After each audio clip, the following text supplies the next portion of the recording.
Hello friends, आज हम देखेंगे कि किसी विधेयक को कानून बनाने के लिए कितने चरणों से होकर गुजरता है। जैसे देखिए, यहाँ पे विधेयक है और इसे कानून बनाना है, यहाँ तक लाना है, विधेयक कानून बन जाता है। इसको बहुत सारे चरणों से होकर गुजरना पड़ता है, जो इसमें दिखाए गए हैं।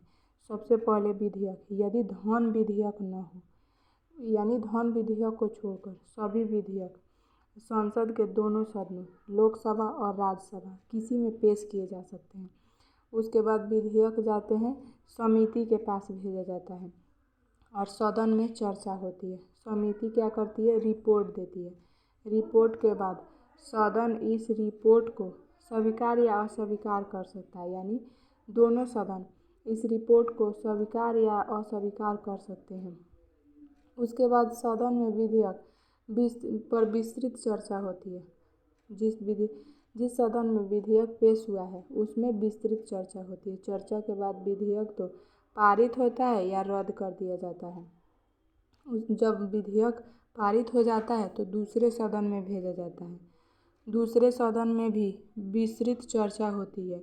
उस सदन में या तो उसे मंजूरी दी जाती है या सुझाव के लिए भेज दिया जाता है। उसके बाद जब इसमें से भी विधेयक पारित हो जाता है तो विधेयक राष्ट्रपति के पास भेजा जाता है।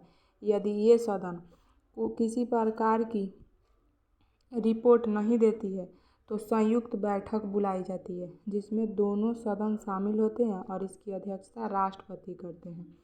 उसके बाद ये विधेयक राष्ट्रपति के पास जाता है। राष्ट्रपति उस विधेयक पर या तो हस्ताक्षर कर देते हैं या उस पर पुनः विचार के लिए मंत्रिमंडल को लौटा देते हैं। जब हस्ताक्षर कर देते हैं तो विधेयक कानून बन जाता है और उसे लागू कर दिया जाता है। कार्यपालिका द्वारा उसे लागू करा दिया जाता है।